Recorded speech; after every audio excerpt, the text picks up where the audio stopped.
ना 1 teacher 1 school. अगर एक टीचर बीमार होता है, लीव पे जाता है, तो स्कूल में अगर 50-60 बच्चे होते हैं तो वो बच्चे भी सारे लीव पे चले जाते हैं।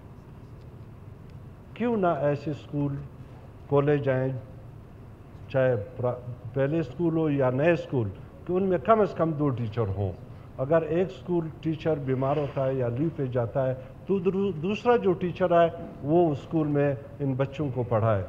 लेकिन वो स्कूल बंद हो जाता है, महीने भी बंद रहता है, 2 भी बंद रहता है, 15 दिन भी बंद होता है।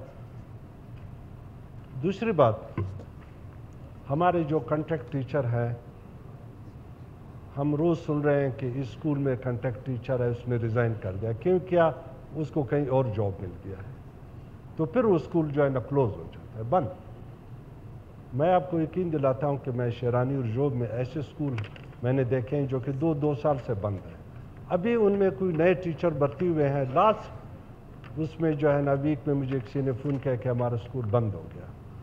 मैंने जब टेलीफोन किया डीओ एजुकेशन को, एसडीओ एजुकेशन को, उन्होंने कहा कि भाई ये रिज़ाइन करके गया है, अभी स्कूल बंद हो गया है। तो मैं ये कहता हूँ कि एक तो 2 टीचर्स का मैंने बोला, दूसरी ये है कि भाई क्यों आप रेगुलर टीचर नहीं बना, जो है ना भर्ती नहीं करते ना। उसकी ख्वाहिश होती है कि कहीं और मेरी जॉब मिल जाए, मैं छोड़ जाता हूँ, या जब उसका दिल चाहे तो छोड़ जाता है और कॉन्ट्रैक्ट है ख़त्म हो जाता है, या उसको 1 मिनटों में भी निकाल लेते हैं गवर्नमेंट। तो सर मेरी रिक्वेस्ट है कि कम से कम 2 टीचर एक स्कूल में होना चाहिए। दूसरी बात यह है कि कॉन्ट्रैक्ट टीचर के बजाय ये जितने भी बलूचिस्तान में जो असामियाँ हैं वो रेगुलर टीचर्स जो है ना उस पर अपॉइंट किए जाएं। और इसके अलावा सर, आप कहते हैं परमानेंट होने चाहिए, कॉन्ट्रैक्ट नहीं होना चाहिए? कॉन्ट्रैक्ट होने चाहिए। कॉन्ट्रैक्ट होना चाहिए। कॉन्ट्रैक्ट होने चाहिए। ओके जी हाँ सर। इसके अलावा हमारा जो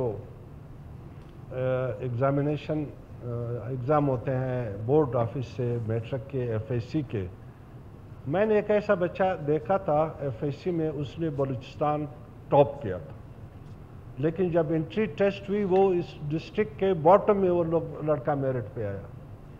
ये तो अंडरस्टूड बात है, ये क्यों ऐसा हो रहा है? ये इसलिए कि उसने बोर्ड ऑफिस में अपना लाइन वगैरह सेट करके और वहाँ से बलूचिस्तान को टॉप किया, और इतने मार्क्स ले कि इंसान सोच भी नहीं सकता है। लेकिन जब मेरिट लिस्ट एंट्री टेस्ट का आया तो वो बिल्कुल बॉटम में था। तो ये निज़ाम बहुत ही जो है ना बिगड़ चुका है बोर्ड ऑफिस का। इस निज़ाम को ठीक करने के लिए एक स्ट्रिक्ट एक्शन होना चाहिए, और इस सिस्टम को बेहतर करने के लिए, क्योंकि एग्ज़ाम हमारा जो कंपटीशन है वो हमारे पूरे ओवरऑल कंट्री में होता है। तो हम ये चाहते हैं कि इस निज़ाम को ठीक किया जाए ताकि हमारा एजुकेशन का जो स्टैंडर्ड है वो हाई हो जाए।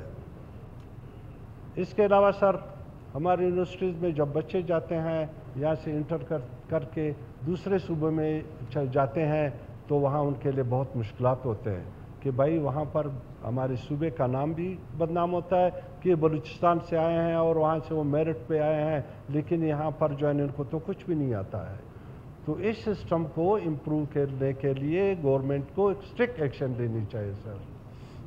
और मैं इस करारदाद की हिमायत करता हूँ कि एजुकेशन पे जो है ना बात भी करनी चाहिए, और हमारे मिनिस्टर एजुकेशन, बल्कि मैं ये कहता हूँ कि हर मिनिस्टर को जब ये एजेंडा मिलता है तो उसको जितने भी जो दूसरे ज़रूरी काम है, इससे इम्पोर्टेंट कोई जगह नहीं, उनको इस ऐवान में आना चाहिए, और जो भी करारदाद होते हैं उनको सुनने चाहिए, या पॉइंट ऑर्डर होते हैं या जो भी सवालात होते हैं उनके जवाब देने चाहिए। Thank you sir.